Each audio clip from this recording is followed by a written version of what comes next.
எனக்கா என்னதான் நாம பெண்களா இருந்தாலும் ஆமா நமக்குன்னு ஒரு ஆசை இல்லாமையே இருக்கா? என்ன உனக்கு ஏதாவது ஆசை இருக்குதா? எனக்கு ஒரே ஒரு ஆசை இருக்குது.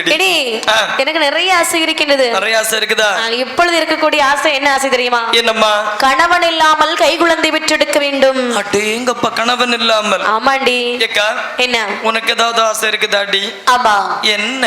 ஆமா ஆமா, என்னன்னு சொல்லு, சிரிச்சாம சொல்லு. புருஷன் இல்லாமல் புத்திரனை பெற்றெடுக்க வேண்டுமாண்டி அவளுக்கு. ஆமா, அப்படியே கேக்குற. ஆமா அக்கா, என்ன எனக்கு என்ன தெரியுமா ஆசை? என்ன ஆசை? அதாவது இந்த உலகத்தில் ஆடவர்களை கண் கொண்டு காணக்கூடாது, ஆனால் ஆண் குழந்தை எனக்கு வேணும்டி. எடி 3 பேருக்கும் வந்திருப்பது ஒரே ஆசை. உண்மைதான். உலகத்திலே திருமணம் ஆகியுமே நிறைய பேர் குழந்தை இல்லாம இருக்கிறாங்க. உண்மைதானம்மா? நமக்கு கிடைக்குமாடி? கண்டிப்பாக கிடைக்கும். எப்படி? ஏனென்று சொன்னால், அதாவது ஆடவர்கள் துணை இல்லாமல் ஆண் குழந்தை வரந்தர வேண்டும் என்று சொன்னால் ஆதி கரைக்கண்ட சிவபெருமான் அல்லாது வேறு எவராலே முடியாது என்று சொல்லி கரைக்கண்ட சிவபெருமான் என்று தவம் இருக்கின்றார்கள். இப்படி இவர்களுடைய தவ வலிமை எப்படி இருக்குது என்று பார்த்தால், காற்றடித்து மணல் பரப்பி மணல் பரப்பி மணல் பரப்பி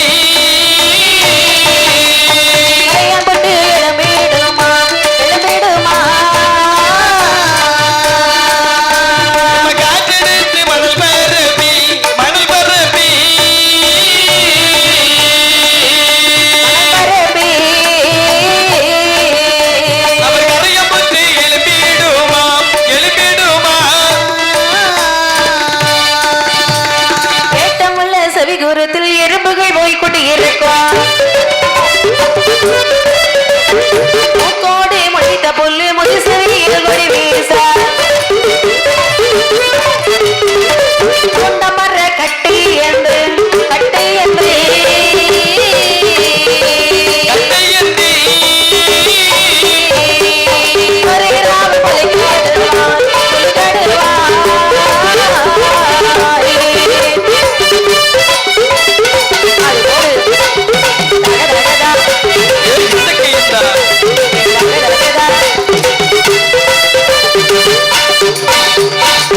காற்றடித்து மணல் மூடி கரையாம்புற்று இருக்கின்றதா? ஆமா. ஏற்றமுள்ள செவிக்குறத்திலே எறும்புகள் சென்று முட்டையிட்டு கூடு கட்டி வாழ்ந்து வருகின்றதா? தலை மாட்டிலே முளைத்த மரம், கால் மாட்டில் பூச்சொரியே, கால் மாட்டிலே முளைத்த மரம், தலை மாட்டில் பூச்சொரிகிறதா? தூண்ட மர கட்டை என்று சொல்லி சொரிராவு மிருகங்கள் வந்து இல்ல புலி கடுவாய்கள் வந்து அப்படியே சொரிராவுதான். இப்படி இவர்களுடைய தவ வலிமையானது அவ்வளவு சக்தி வாய்ந்ததாக இருக்கின்றது. 12 வருடம் தவம் செய்து வரக்கூடிய நாளைகள். ஆமாமா. இவர்களுடைய தவநிலையே அறிந்தும் அறியாதவர் போன்று, தெரிந்தும் தெரியாதவர் போலும் கைலாச மலையில அமர்ந்திருக்கின்றார் சிவபெருமான். ஆமாமா. பார்த்த பார்வதி சொல்றா, என்னமா சொல்லுகின்றார்கள்? ஏன்னா பெண்ணின் குணம் பெண்ணுக்கே தெரியும் என்று சொல்லுவாங்க. ஆமா சுவாமி, அந்த சொல்லிருக்கணுங்க. உங்களை நினைத்து 3 பெண்களும் இப்படி ஒரு தவத்தை செய்கின்றார்களே, ஏனென்றும் கேட்காமல் இருக்கின்றீரே, என்ன காரணம்? பெண்ணே பார்வதி, அந்த 3 பேரும் எப்படி தவம் இருக்கிறார்கள் என்று சொன்னால், எப்படி ஆடவர்கள் துணை என்றான் குழந்தைக்காக அரிம்பெரும் தவத்தை செய்து வருகின்றார்கள். அதை ஒருபோதும் ஆதிசிவனால் கொடுக்க முடியாது. ஏன் என்று சொன்னால், அந்த 3 பேருக்கும் நான் குழந்தைக்கு வரத்தை கொடுத்தேன் என்று சொன்னால் மற்றவர்களும் கேட்பார்களே பகவானே, ஆகையான் எல்லாம் முடியாது. எத்தனை பேர் கேட்டாலும் பரவாயில்லை, அந்த பெண்கள் பாவம் சுவாமி. அப்படியும் அவர்களுக்கு கண்டிப்பாக வர வேண்டும் என்று சொன்னால், சார்புடைய உயர்ந்த வலையிலே சக்தி மாமுனி என்று சொல்லக்கூடிய ஒரு முனிவர் வாழ்ந்து வருகின்றார். அப்படியா? அன்னவரை நோக்கி அந்த 3 குழந்தைகளும் தவத்தை செய்தார்கள் என்று சொன்னால் கண்டிப்பாக சந்தான பாக்கியத்தை அருள்வார். நீ சென்று உரைத்து வா சுவாமி. இந்த செய்தியை நான் சென்று சொல்லி வரட்டுமா? ஆகட்டும் என்று சொல்லி பார்வதி அம்மையானவள் பெண்களிடத்திலே வருகின்றார். பெண்களே, அம்மா தவத்தை நிறுத்துங்கள். நான் யார் வந்திருக்கேன் பார்த்தீர்களா? பார்வதி அம்மை வந்திருக்கின்றேன். எதற்காக சொன்னா, நீங்க சிவபெருமானை நினைத்து தவம் செய்கின்றீர்கள். அவரை நினைத்து தவம் செய்வதாலே உங்களுக்கு எதுவும் கிடைக்க போறது கிடையாது. என்ன தவம் செய்த பிறகு எதுவும் கிடைக்காதா? கிடைக்காது. 1 வருடம் 2 வருடம் அல்ல, 12 வருட காலம் கரைக்கின்ற நோக்கில தவம் செய்தோம். ஆமா, எந்த ஒரு பலனும் கிடையாது என்று சொல்லுகின்றீர்களே. பலன் அவரால கிடைக்காது. சார்புடைய உயர்ந்த மலையிலே வாழ்ந்து வருகின்றார் சக்தி மணிவர். சரி, அவரை நினைத்து தவம் செய்வீர்கள் என்று சொன்னால் கண்டிப்பா உங்களுக்கு குழந்தைக்கு வரம் கிடைக்கும். ஆகட்டும் என்று சொல்லி சக்தி மாமுனி வருகைக்கு வேண்டி இந்த 3 பெண்களும் அருந்தவம் புரிந்து வருகின்றார்களா? எப்படி வாருங்கள். சரி, தவமே புரிந்திடவே சக்தி முனி அவர் தானே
வச்சிருக்கீங்க பாத்தீங்களா?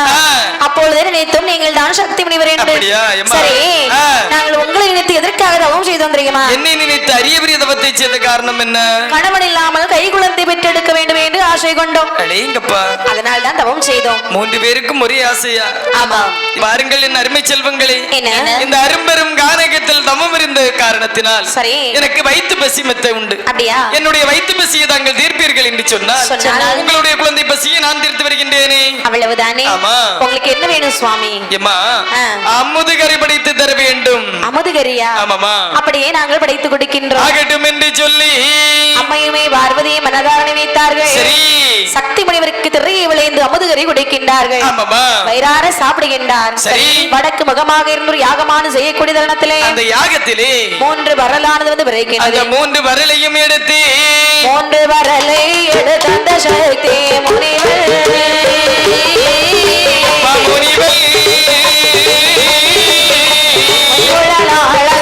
கண்ணி மாலையிலே கொடுத்தார். 3 வரலையும் எடுத்த சக்தி முனிவர் அரைக்கி மார்கையில் கொடுத்தார். சென்று 10 மாதம் நான் சொன்னதை வெட்டிடாமல்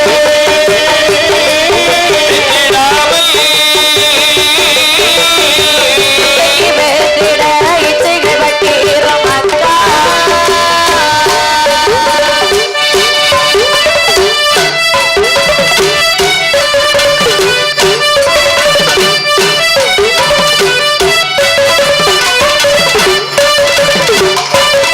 மாப்பிள்ளை இல்லாத மக்களில் வரலி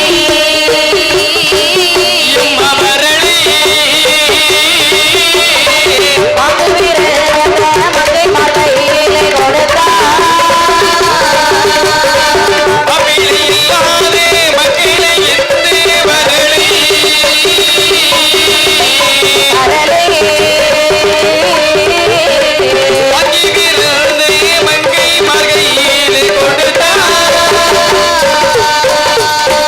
இந்த விதமாக பார்த்தார். பாருங்கள், மணிவர் யாகமான செய்யும் போது 100 ரூபாய் கூட 3 பரல் வந்து பிறந்தது. அந்த பரலை எடுத்து பெண்களுடைய கையிலே கொடுக்கின்றார். சரி, எம்மா பெண்மணிகளே, இந்த பரலை நீங்கள் எப்படி சாப்பிட வேண்டும் தெரியுமா? எப்படி கண்ணை சாப்பிட வேண்டும்? கங்கையிலே சென்று நீராடி ஆளுக்கு பிடித்த மலர்களை சூடி சரி இந்த பரல் நீங்கள் விழுங்கும் போது உங்களுக்கு குழந்தை கிடைக்கும். நீங்க பாகட்டும் என்று சொல்லி கங்கையிலே சென்று நீராடி மாற்றுடுத்து நீல பூவானவளை ஒரு பெண்ணானவள் சூடி அவள் ஒரு பரலை சாப்பிடக்கூடிய நேரத்தில் அவள் ஒரு அழகான ஆண் குழந்தையை பெற்றெடுத்தாள். பெற்றெடுத்த குழந்தைக்கு நீலன் என்று சொல்லி பெயர் நாமம் சூட்டினார்கள். சரி, குமிர்ந்த பூவானதை ஒரு பெண்ணானவள் சூடி அவள் ஒரு வரலை சாப்பிடக்கூடிய நேரத்தில் அவளும் ஒரு அழகான ஆண் குழந்தையை பெற்றெடுத்தாள். அந்த பெண் குழந்தை அந்த குழந்தைக்கு உமிர்தன் என்று சொல்லி பெயர் நாமம் சூட்டினார்கள். ஆதித்தன் என்று சொல்லக்கூடிய சூரியகாந்தி மலரை ஒரு பெண்ணானவள் சூடி அவள் ஒரு வரலை சாப்பிடக்கூடிய நேரத்தில் அவளும் ஒரு அழகான ஆண் குழந்தையை பெற்றெடுத்தாள். பெற்றெடுத்த குழந்தைக்கு ஆதித்தன் என்று சொல்லி பெயர் நாமம் சூட்டினார்கள். 3 பேர் முப்பராதியாக வாழ்வீர்கள் என்று சொல்லிவிட்டு அருமையாக முனிவர் மறைந்து விட்டார். அந்த நேரத்திலே பெண்கள் அப்பதான் குழந்தைய பார்க்க ஆரம்பிக்காங்க. அக்கா, குழந்தைய பார்க்கலாமா? ஆகட்டும் அக்கா. உனக்கு முதல்ல என்ன பிள்ளைன்னு பாரு. அக்கா எனக்கு தானே? ஆமா அக்கா. என்னடி? எடி நம்ம மோசம் போயிட்டேன்டி, நான் மோசம் போயிட்டேன்டி. என்ன சொல்ற? அக்கா, எனக்கு ஈண்டெடுத்திருக்கக்கூடிய குழந்தையோ ஆண் குழந்தை. ஆண் குழந்தையா? ஆமாக்கா. உன் புத்திக்கு உனக்கு ஆம்பளை பிள்ளை தான் பிறக்கும். அக்கா, என்ன நீ நல்ல புத்திக்காரி இல்ல அக்கா? ஆமாண்டி. நீ நல்லா பார்த்து சொல்லுமா உனக்கு என்ன குழந்தை பிறந்திருக்கு பாப்போம். அக்கா, நானும் ஏமாந்து விட்டேனடி. உண்மைதாண்டி அண்ணா. எனக்கும் ஆம்பளை பிள்ளை தாண்டி, உனக்கு எனக்கும் ஆண் குழந்தை தான். அவளுக்கு புத்தி சரியில்லை, அதனால அவளுக்கு புத்திக்கு ஆண் குழந்தை தான் பிறக்கும். முனிவர் சரியாக நம்மளை ஏமாற்றி விட்டார். கண்டிப்பாக நமக்கு இந்த குழந்தை வேண்டவே வேண்டாம். ஏனென்று சொன்னால் இந்த குழந்தைகள் பசிக்குது என்று பாலமிர்தம் கொடுத்தோம் என்று சொன்னால் பச்சிளம் குழந்தையாக இருந்தாலும் எச்சிதனத்தில் படுமே. ஆகையால் இந்த 3 குழந்தைகளை மரம்பெரு கானகத்தில் போட்டுவிட்டு நாமல் சென்று விட வேண்டும். அப்படி என்று சொல்லி 3 பெண்களும் மறைந்தார்கள். 3 குழந்தைகளின் பசியாலே எப்படி அழுகிறது பாருங்க. எப்படி கண்ணே? நீலன் அழுத நடுங்குரல் ஓசையினாலே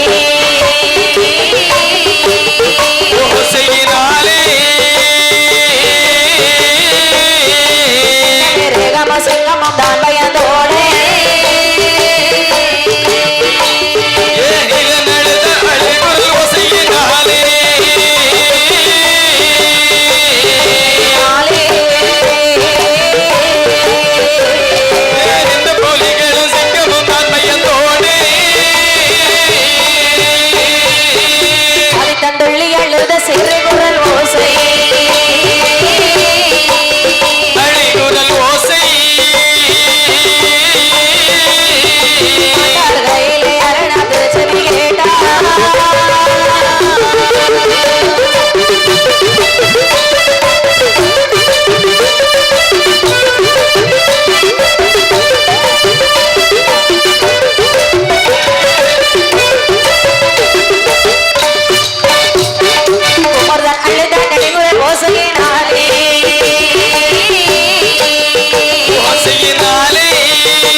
ஓசையானது இந்த மலை மிருகம் அப்படியெல்லாம் கிடுகிடந்தாடுகின்றதா உமிர்தன் அழுத அழுகுரல் ஓசையானது சரி.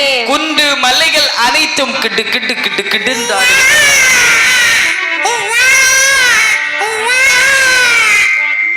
எம்மா அவனுக்கு பாச்ச பெரிய பாத்தியா நானும் ரெக்கார்டு பிள்ளைய நல்ல இருத்தி பிடிச்சு நுள்ளிட்டான்னு நினைக்கிறேன். அப்படியா? ரெண்டாவது அழுதுட்டு அது உமா உமான்னு அழுதையா? உமா ஆமா நம்ம அங்க உள்ள உமா. ஆமா ஆமா ஏமா ஆதித்தன் துள்ளி அழுத அழுகுரல் ஓசையானது ஆண்டார் திரு கையிலையில் அருணாருடைய திருச்சபையிலே கேட்டதா அவன் தான் இறக்கமா அழுதிருக்கான். ஆமாமா சிவனுடைய காதிலே கேட்டவுடனே சரி பார்வதியை பார்த்து சொல்லுகின்றார். என்னமா சொல்லுகின்றார்கள்? பெண்ணே பார்வதி, சுவாமி இந்த குழந்தைகள் யார்? யார் பெற்ற குழந்தைகள்? எதற்காக இப்படி அழுது உரைக்கின்றார்கள்? தாங்கள் எதுவும் தெரியாத போல் கேக்குறீங்களே. உண்மைதான் கண்ணு, எனக்கு தெரியாது. அரைக்கு பெண்கள் பெற்ற குழந்தைகள் சுவாமி. என்னமா குழந்தைங்க வேண்டான்னு சொல்லி காட்டுல போட்டுட்டு அவங்க போயிட்டாங்க. பகவானே, அரைக்கு பெற்ற குழந்தைகளா? ஆமா. பெண்ணே பார்வதி, என்ன யார் பெற்ற குழந்தையாக இருந்தாலும் பசிக்கக்கூடிய குழந்தைக்கு பாலமிர்தம் கொடுத்து பசியமர்த்துவது நமது கிடையாது இல்லையா சுவாமி? உங்களுக்கு கவலை வேண்டாம், நந்தியம் பெருமாள் இதோ இருக்கின்றார். சரி, இது பசி அமர்த்தணும்னு சொன்னா அவரால மட்டும்தான் முடியும். கண்டிப்பாக அப்படின்னு சொல்லி ஆகட்டும் என்று சொல்லி ஐயா நந்தி சுவாமி, காட்டிலே 3 குழந்தைகள் பசியாலை அழைகின்றதே. சரி, அந்த குழந்தைகளுடைய பசியை நீ சென்று அமர்த்தி வர வேண்டும். தாங்களுடைய சித்தம் அது என்று சொன்னால் யாரால் மாற்ற முடியும்? உடனே சென்று வா. இதோ சென்று வருகிறேன். பார்த்து நந்தியன் மாமுனி நினைக்கின்றார்கள். நாமல் சென்று அந்த 3 குழந்தைகளுக்கு பசியமர்த்த முடியுமா? முடியாது, கண்டிப்பாக முடியாது அல்லவா? அப்படி என்று சொல்லி தெய்வலோக பசு சுரபி சிந்தாமணி என்று சொல்லக்கூடிய பசுவானதை அழைத்து அந்த 3 குழந்தைகளுக்கும் பசியமர்த்த அழைத்து வருகின்றார்கள். அந்த பசுவானது, அந்த பசுவின் தன்மை என்னவென்று சொன்னால் வருகுதடா தெய்வ பசு, தெய்வ பசு, தெய்வ பசு, தெய்வ பசு, வானுலகம் தனிலிருந்து தனிலிருந்து தனிலிருந்து வருகுதல்லோ தெய்வ பசு, தெய்வ பசு, தெய்வ பசு, தெய்வ பசு, வானுலகம் தனிலிருந்து தனிலிருந்து தனிலிருந்து சுரபி சிந்தாமணி கடலில் சொல்லுகின்ற தெய்வ பசு ஒரு தனவிட்டு ஒரு தனத்தில் ஒரு கோட்டை பால் சுரக்கும் அழுகிறதோ அழுகிறதோ எம்மா அழுகிறதோ ஒரு நாள் தீராது தீராது தீராது ஓடு ஓடு ஏய் தக்கியதா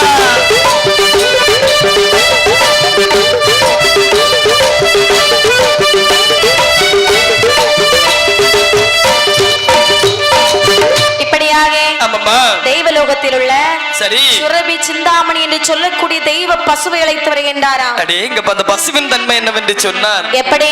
எம்மா அதாவது அந்த பசுவின் தன்மை 4 தனம். சரிதான். ஒரு தனத்தில் 1 கோட்டை பால்.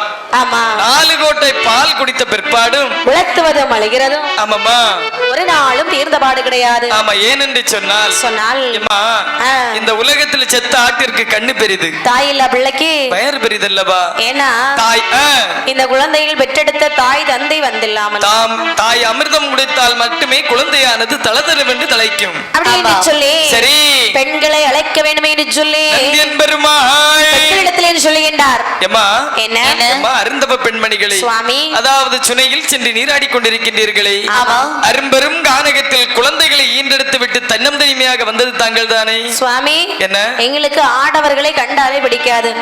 ஒருவேளை தப்பி தவறி பார்த்து விட்டோம் என்று சொன்னால் கடலிலே சென்று குதித்து விடுவோம். அதனாலே நீ எங்க நிக்க கூடாது சுவாமி. எம்மா, என்ன? அதாவது என்னுடைய சாபத்துக்கு ஆளாகி விடாதீர்கள். சாபமா? ஆமா, ஏனென்று சொன்னால் பசிக்கக்கூடிய குழந்தைக்கு பாலமிர்தம் கொடுத்து கண்டிப்பாக தாங்கள் பசியமர்த்த வேண்டும். சுவாமி, என்ன? அதாவது பகல் காலமாக இருக்கும் என்று சொன்னால் குழந்தை நாங்க ஏறெடுத்து பார்க்க மாட்டோம். இரவு காலமாக இருக்கும் என்று சொன்னால் குழந்தைகளை நாங்கள் வளர்த்து வருகின்றோம். ஆமா, அதாவது ஒருவர் முகம் ஒருவருக்கு தெரியாமல் இருள் காலமாக இருக்கும் என்று சொன்னால் கண்டிப்பாக அந்த குழந்தைக்கு நாங்கள் பாலமிர்தம் கொடுத்து வளர்த்து வருகின்றோம். அப்படி என்று சொல்ல பகல் காலம் வந்து விட்டது என்று சொன்னால் பறந்து விடுவோம் அந்தரத்தில். வாழும் ஒரு ராத்திரியில் வளராதவில்லை என்று சொல்லி கண்டிப்பாக வளராதல்லவா? 7 வருடத்தையும் ஒரே ராத்திரியாக சாபம் கொடுக்கின்றார். அந்த முப்புற காரகத்திற்கு மட்டும் 7 வருடத்தை ஒரே இரவாக சாபம் விட்டாரா? குழந்தை குழந்தைகள் எப்படி வளர்ந்து வருகிறார்கள் எப்படி கண்ணே மடமடண்டோ திடதிடண்டோ ஓடி மடமடண்டோ திடதிடண்டோ மடமடண்டோ திடதிடண்டோ